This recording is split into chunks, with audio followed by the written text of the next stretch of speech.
شهر رمضان الذي أنزل فيه القرآن هدى للناس وبينات من الهدى والفرقان.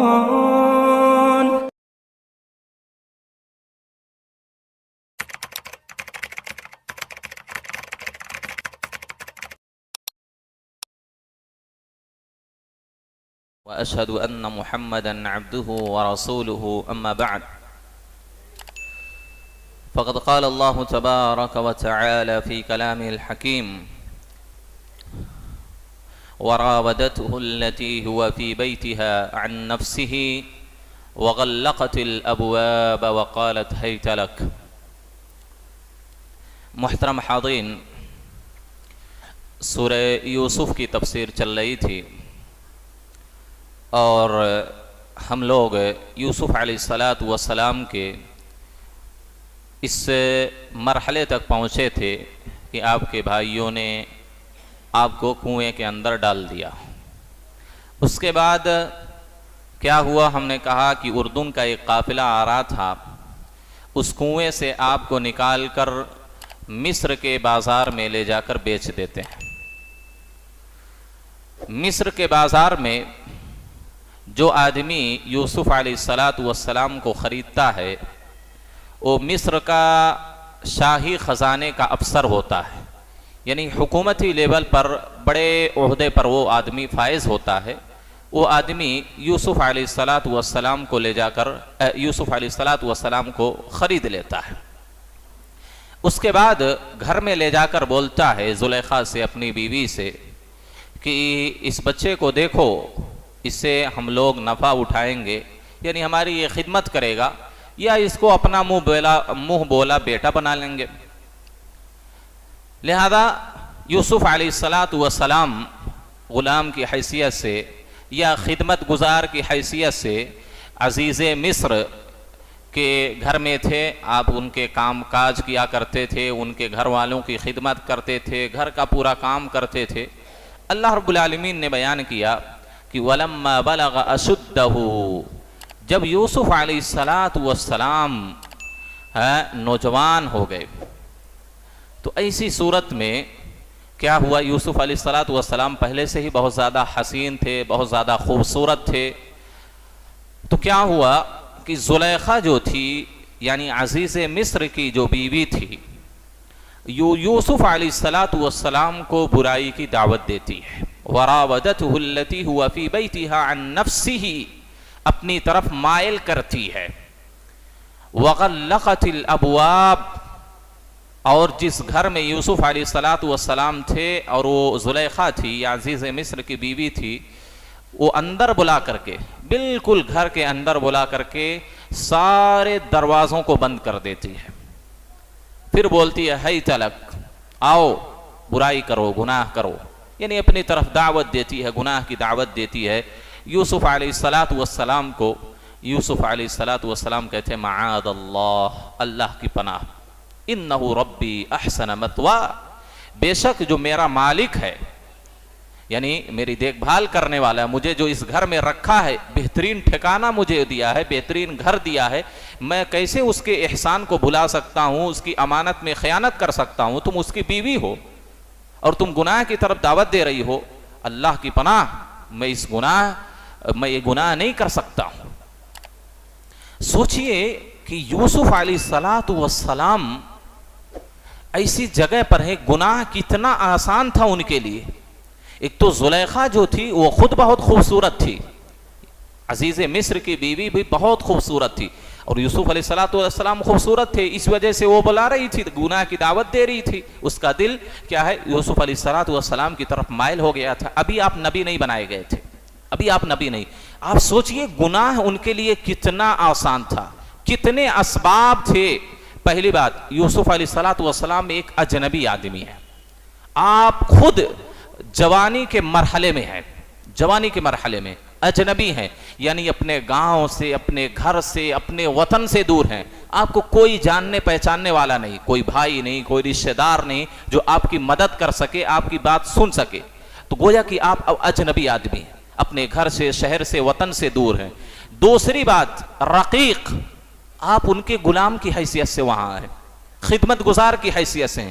گھر کا جو نوکر ہوتا ہے اس کی کیا حیثیت کی ہوتی ہے؟ کوئی حیثیت نہیں ہوتی ہے۔ گھر کا مالک جو بھی کہتا اس کو کرنا پڑتا، ورنہ وہ نوکری سے بھگا دے گا، گھر سے بھگا دے گا، اس کو سزا دے گا۔ تو ایک تو آپ گاؤں گھر سے، وطن سے دور ہیں، کوئی آپ کو جاننے پہچاننے والا نہیں۔ ایسی حالت میں بھی یوسف کی مجبوری تھی کہ وہ گناہ کر لیتے، اس کی بات مان لیتے۔ اور دوسری بات، آپ خدمت گزار تھے، آپ کی کوئی حیثیت نہیں تھی، وہ بادشاہ تھے یا بادشاہ کا گورنر تھا، بہت بڑا افسر تھا، شاہی خزانہ کا افسر تھا وہ۔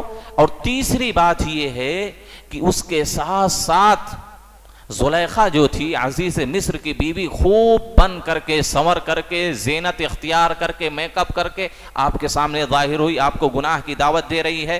اور تیسری بات، وہ خود بڑے عہدے پر فائز تھی، بڑے منصب والی تھی، خوبصورت تھی، اور اس کے ساتھ ساتھ اس نے برائی کرنے کے سارے اسباب کو اپنایا تھا۔ ایک تو گھر کے ایک دم اندر لے کے گئی، اور اس کے بعد سارے دروازوں کو بھی بند کر دیا، کوئی ہے نہیں، کوئی دیکھ بھی نہیں رہا ہے، دروازے بھی بند ہیں۔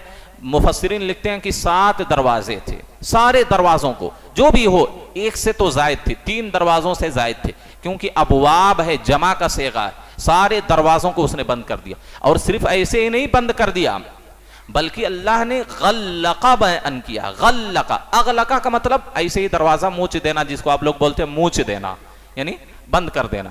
غلقہ اللہ نے بیان کیا، خوب اچھی طریقے سے بند کر دیا، یعنی سٹکنے اٹکنے سب لگا دی، پورا اہتمام کیا تھا اس نے۔ اب کوئی نہیں ہے، تنہائی میں یوسف ہے اور عزیز مصر کی بیوی ہے، اور اس کے ساتھ ساتھ وہ خود گناہ کی دعوت دے رہی ہے۔ یہ نہیں کہ نعوذ باللہ یوسف علیہ السلام وہ چاہتے تھے، ایسا مسئلہ نہیں ہے، تب تو مشکل ہوتا۔ یہ اتنی بڑی گھر کی منصب والی، عہدے والی عزیز مصر کی بیوی ہے، لیکن وہ خود اپنی طرف بلا رہی ہے، مائل کر رہی ہے، گناہ کی دعوت دے رہی ہے، اور سارے گناہ کرنے کے لیے جتنے کام ہو سکتے سب وہ آسان کر کے پیش کر رہی ہے۔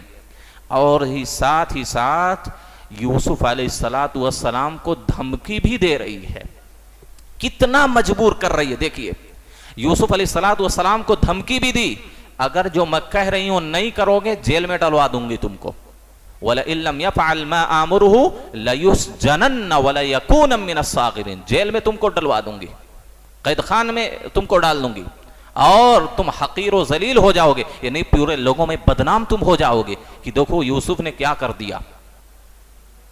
تو کتنے اسباب تھے گناہ کرنے کے، معصیت کرنے کے، لیکن سوچئے کوئی دوسرا آدمی ہوتا کیا ہوتا ہے؟ کتنے سارے اسباب جمع ہے گناہ کرنے کے، اور کتنا آسان تھا گناہ کرنا، کیونکہ وہ عورت خود دعوت دے رہی ہے اور یوسف خود مجبور ہیں، کوئی ہے بھی نہیں تنہائی میں، ان دونوں کے علاوہ کوئی بھی نہیں ہے۔ یوسف علیہ السلام نے کہا نہیں، اللہ کی پناہ، میں اس گناہ سے اللہ کی پناہ طلب کرتا ہوں، میں ایسا نہیں کر سکتا ہوں۔ ایک تو خود امانت میں خیانت ہوگی، میرا مالک جو ہے مجھے اتنا اچھا ٹھکانہ دیا، گھر دیا، دیکھ بھال کر رہا ہے۔ تو یوسف علیہ السلام نے گناہ کی طرف کیا ہے مائل نہیں ہوئے۔ آپ سوچئے اللہ کے رسول صلی اللہ علیہ وسلم کی حدیث یاد کیجئے، آپ صلی اللہ علیہ وسلم نے کہا سبعۃ یظلھم اللہ فی ظلہ یوم لا ظل الا ظلہ، 7 لوگ ایسے ہوں گے کل قیامت کے دن اللہ رب العالمین اپنے عرش کے سائے میں ان کو جگہ دے گا جب کوئی سایہ نہیں ہوگا۔ اس میں ایک آدمی ایسا بھی ہوگا جو اللہ کے عرش کے تلے جگہ پائے گا، کہ اللہ کے رسول صلی اللہ علیہ وسلم نے بیان فرمایا، حدیث ہے کہ وَدَعَتْهُ امرأة ذات منصب وجمال، کہ ایک خوبصورت اور بڑے عہدے والی کوئی عورت گناہ کی طرف کسی نوجوان کو دعوت دے، گناہ کی طرف بلائے، تو وہ کہے انی اخاف اللہ، نہیں میں اللہ سے ڈرتا ہوں، میں یہ گناہ کا کام نہیں کر سکتا ہے۔ تو سوچئے یوسف علیہ السلام کتنے نیک تھے، کتنے متقی تھے، کتنے پرہیزگار تھے، اللہ سے کتنے ڈرنے والے تھے، حالانکہ نبی ابھی نہیں ہے، ابھی نبی بھی نہیں ہے۔ اتنا آسان گناہ ہونے کے باوجود بھی، اور آپ کے لیے اتنی مجبوریاں تھیں کہ آپ سوچئے دوسرا آدمی ہوتا کہ بھئی کہیں اس نے پھنسا دیا تو کتنا ذلیل میں ہو جاؤں گا، لوگوں میں کتنا بدنام ہو جاؤں گا، اس نے دھمکی بھی دی تھی، آخرکار پھر بھی یوسف علیہ السلام نہیں مانے، اس گناہ سے بچ گئے۔ یوسف علیہ السلام نے اس کی دعوت کو قبول نہیں کیا۔ میرے بھائیوں، تو یہ یوسف علیہ السلام کی خشیت، اللہ کا تقوی ان کے دل میں کتنا تھا کہ یوسف علیہ السلام اس گناہ سے دور رہے۔ ایک بات اور یاد آپ کو بتلاؤں، اس کے تعلق سے ایک بات بیان کی جاتی ہے۔ کہتے ہیں کہ عزیز مصر نے یا زلیخا نے کہا، اے یوسف تمہارا چہرہ کتنا خوبصورت ہے، تم کتنے خوبصورت ہو۔ مفسرین نے بیان کیا ہے، یہ حقیقت ہے، حالانکہ اس کی سند صحیح ہے کہ نہیں۔ تو کہتے ہیں کہ اے یوسف تمہارا چہرہ کتنا خوبصورت ہے۔ تو یوسف علیہ السلام نے کہا کہ فی الرحم صورنی ربی، میرے ماں کے رحم میں ہی اللہ نے مجھے اس طرح کی صورت بنائی ہے، یعنی اللہ ہی شکل بنانے والا ہے۔ شکل و صباحت کسی انسان کے ہاتھ میں نہیں ہے، اللہ رب العالمین ہی کسی کو خوبصورت، کسی کو زیادہ خوبصورت، کسی کو کم خوبصورت بناتا ہے۔ پھر زلیخا کہتی ہے، یا یوسف ما احسن شعرک، تمہارے بال کتنے اچھے ہیں، خوبصورت ہیں۔ تو یوسف علیہ السلام کہتے ہیں کہ یہ پہلی چیز ہوگی جو قبر میں میری سب سے پہلی چیز یہی بوسیدہ ہوگی، یعنی یہی خاک میں مٹی میں مل جائے گی۔ پھر وہ کہتی ہے، یا یوسف ما احسن عینیک، اے یوسف تمہاری آنکھیں کتنی حسین ہیں۔ تو یوسف علیہ السلام کہتے ہیں، بہما انظر الی ربی، انہی دونوں آنکھوں کے ذریعہ میں کل قیامت کے دن اپنے رب کا دیدار کروں گا، انہی آنکھوں سے اپنے رب کو میں دیکھوں گا۔ پھر کہتی ہے، اے یوسف اپنی نگاہ اٹھاؤ، میرے چہرے کی طرف دیکھو۔ کہتے ہیں، انی اخاف العمی فی آخرتی، مجھے ڈر ہے کہ کہیں میں آخرت میں اندھا نہ ہو کر اٹھایا جاؤں۔ قرآن میں ہے نا کہ اللہ کے ذکر سے جو اعراض کرتا ہے، اللہ رب العالمین کل قیامت کے دن اس کو اندھا کر کے اٹھائے گا۔ تو یوسف علیہ السلام سے جب اس نے کہا کہ میرے چہرے کی طرف دیکھو، تو انہوں نے کہا کہ مجھے اس بات کا ڈر ہے کہ کہیں کل قیامت کے دن میں اندھا بنا کر نہ اٹھایا جاؤں، اگر یہ گناہ میں کر لوں گا۔ پھر وہ کہتی ہے کہ اے یوسف میں تم سے اتنی قریب ہونے کی کوشش کرتا ہوں کہ تم ہو مجھ سے دور بھاگتے رہتے ہو۔ تو یوسف علیہ السلام کہتے ہیں کہ میں اپنے رب کے قریب ہونا چاہتا ہوں، اپنے رب کی قربت میں حاصل کرنا چاہتا ہوں۔ وہ کہتی ہے کہ اے یوسف آؤ اندر داخل ہو جاؤ، یہاں تم کو کوئی نہیں دیکھ رہا ہے۔ تو یوسف علیہ السلام کہتے ہیں، القیتون لا یسترونی من ربی، یہ اتنی اندر کی جو جگہ بھی ہے میرے رب سے پوشیدہ نہیں ہے، میرا رب دیکھ رہا ہے۔ وہ کہتی ہے، اے یوسف میں نے تمہارے لیے ریشم کا بستر تیار کیا ہوا ہے، چلو۔ کہتے ہیں کہ اذن یذهب من الجنت نصیبتی، اگر میں تمہارے پاس آ گیا تو میرے حصے سے جنت چلی جائے گی۔ تو گویا کہ یوسف علیہ السلام پہلے سے ہی بڑے متقی اور پرہیزگار تھے میرے بھائیوں، لہذا جو تفسیری جو روایات بیان کی جاتی ہیں کہ یوسف علیہ السلام نعوذ باللہ گناہ کرنے کے لیے آمادہ ہو گئے، اور کیا ہے ان کا کپڑا اتار دیا اور بیٹھ گئے بدکاری کرنے کے لیے، نعوذ باللہ۔ 2-3 سال پہلے آپ نے سنا ہوگا تاریخ جمیل، جو قصہ کہانیاں سناتا ہے آدمی، اس نے کیا یوسف علیہ السلام کی شان میں گستاخی کی۔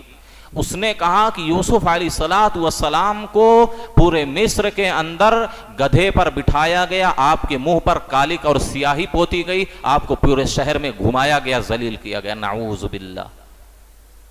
ایک نبی کی شان میں اگر کوئی اس طرح کی گستاخی کرتا وہ کافر ہو جاتا میرے بھائیوں۔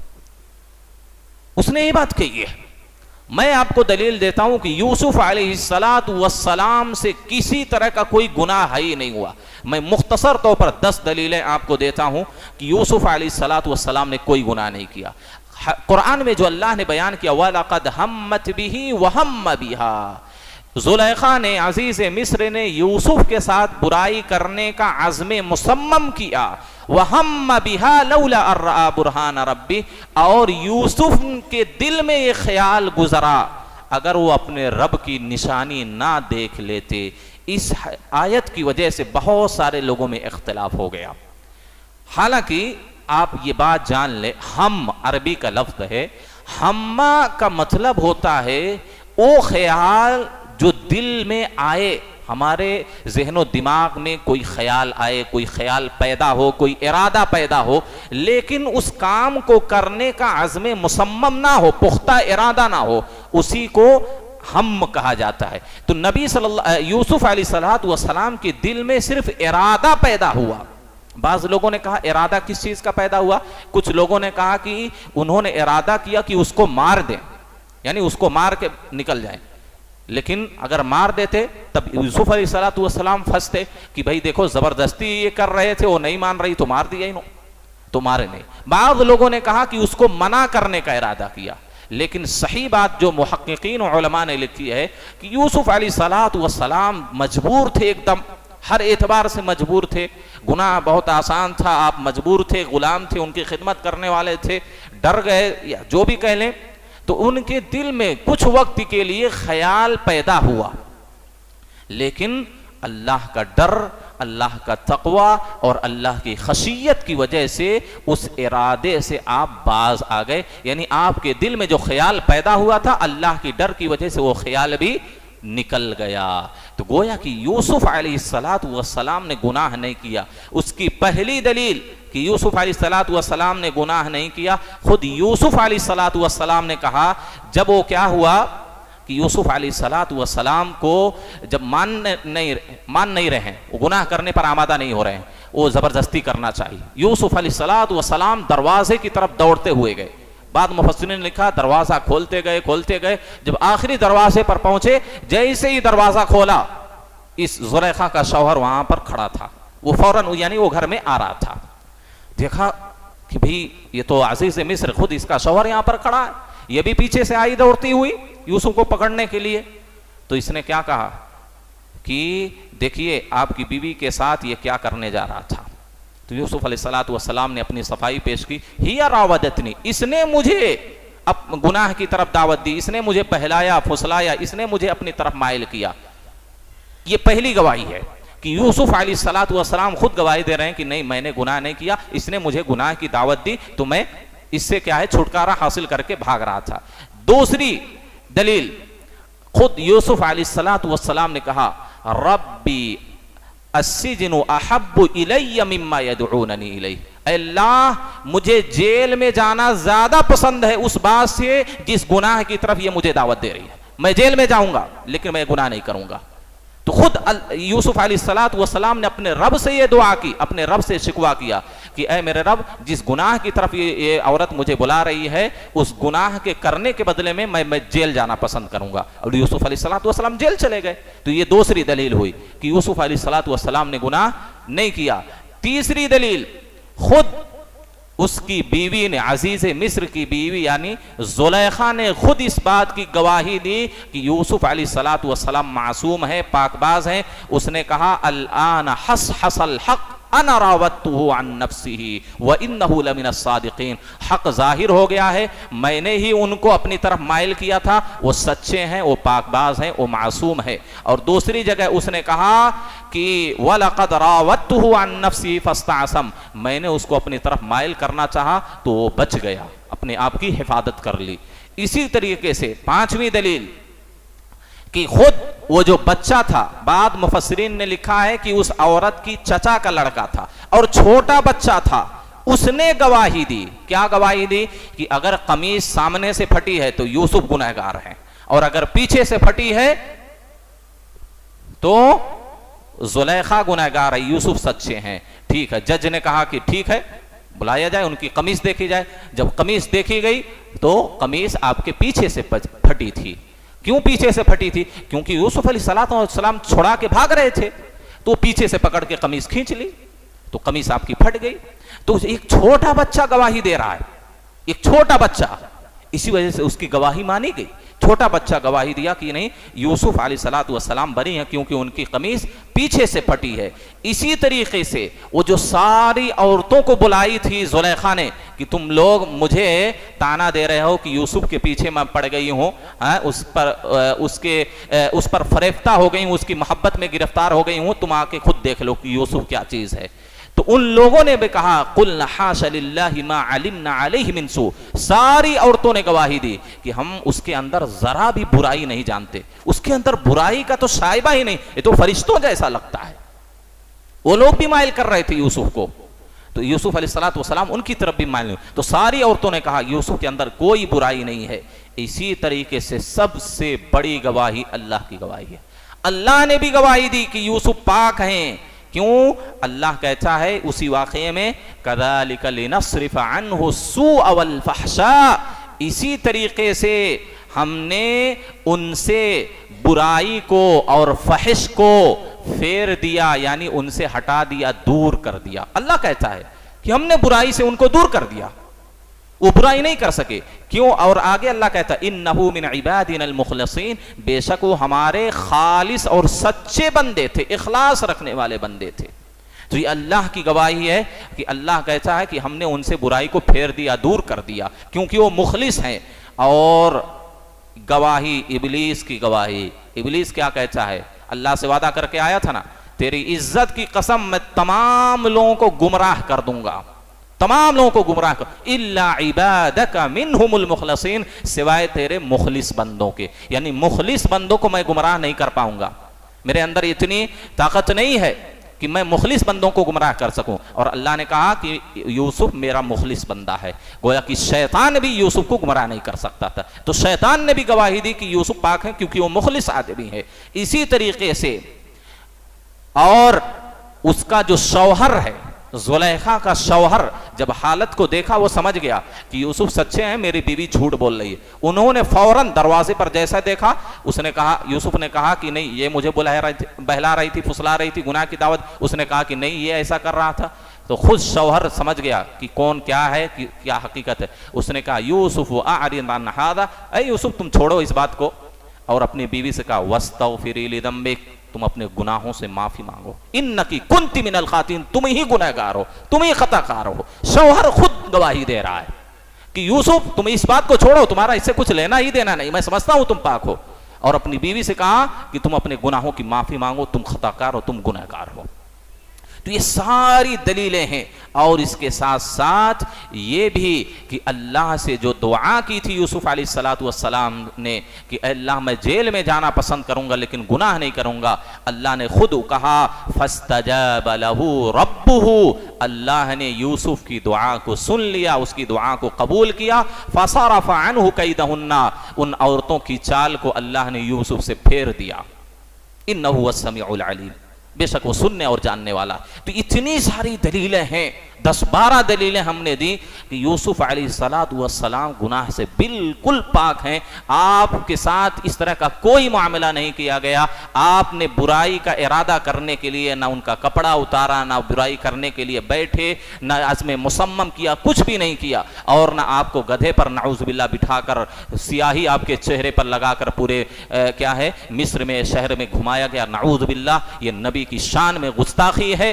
ایسے انسان سے توبہ کرائی جانی چاہیے جو ایک نبی کی شان میں اس طرح کی باتیں کرتا ہے۔ اللہ کہتا ہے کہ وہ پاک ہیں، اس کا شوہر اس کے پاک ہونے کی گواہی دیتا ہے، خود عزیز مصر بعد میں خود کہتی ہے کہ نہیں میں نے اس کو پہلایا پھسلایا تھا، وہ سچا آدمی ہے، ساری عورتیں اس کے خلاف گواہی دے رہی ہیں۔ ابلیس کہتا ہے کہ میں اس کو گمراہ نہیں کر سکتا، وہ مخلص بندہ ہے۔ اتنی ساری، ایک چھوٹا بچہ گواہی دے رہا ہے، اتنی ساری شہادتیں گواہیاں ہونے کے باوجود بھی اگر کوئی نبی کے متعلق اس طرح کی باتیں کہے تو حقیقت میں وہ کتاب و سنت سے دور آدمی ہے، وہ راہ حق سے بھٹکا ہوا آدمی ہے۔ اس کو اس آیت کو پھر سے پڑھنا چاہیے، غور سے اس واقعے کو پڑھنا چاہیے۔ اور دوسری بات، اگر یوسف علیہ السلام نے ایسا کیا ہوتا تو یہ چیز بہت بعید ہے کہ وہ اللہ سے اپنے گناہ کی معافی نہ مانگے۔ ایسا ہو سکتا ہے کہ اگر یوسف علیہ السلام سے گناہ ہوا بھی ہوتا تو کیا آپ اپنے گناہ کی معافی نہیں مانگتے؟ بالکل مانگتے، ایسا ہو ہی نہیں سکتا ہے۔ جس طرح دیگر انبیاء سے چھوٹی چھوٹی غلطیاں ہوئی، انہوں نے کیا ہے اللہ سے معافی مانگی، استغفار کیا۔ آدم علیہ السلام کو دیکھ لیجئے، خود نبی صلی اللہ علیہ وسلم کو دیکھ لیجئے، سلیمان کو دیکھ لیجئے، داؤد کو دیکھ لیجئے، نوح علیہ السلام کو دیکھ لیجئے، سب کو دیکھ لیجئے، چھوٹی چھوٹی جو غلطیاں ان سے ہوئی ہیں فوراً انہوں نے اللہ سے معافی مانگی۔ اگر یوسف علیہ السلام سے اتنا بڑا گناہ ہوتا آپ گناہ کی معافی نہیں مانگتے؟ لیکن پورے قرآن میں، پورے سورہ یوسف میں آپ کہیں بھی دیکھ لیجئے اللہ کے یوسف علیہ السلام نے اس گناہ کی معافی ہی نہیں مانگی، کیونکہ گناہ ہوا ہی نہیں تو معافی کیوں مانگیں گے؟ تو یہ ساری دلیلیں ہم نے آپ کے سامنے رکھی کہ یوسف علیہ السلام پاک باز ہے، معصوم ہے، انہوں نے گناہ کی دعوت کو قبول نہیں کیا اور نہ گناہ کرنے پر آمادہ ہوئے اور نہ گناہ کرنے کے لیے تیار ہو گئے تھے اور نہ آپ کے ساتھ کوئی اس طرح کا معاملہ کیا گیا۔ اللہ سے دعا ہے اللہ ہم تمام لوگوں کو کتاب و سنت کو سلف صالحین کے منہج پر سمجھنے کی توفیق عطا فرمائے۔ اللہ رب العالمین ہمارے قیام کو، صیام کو اور دیگر ساری چھوٹی بڑی نیکیوں کو شرف قبولیت سے بخشے، آمین۔ وآخر دعوانا الحمدللہ رب العالمین۔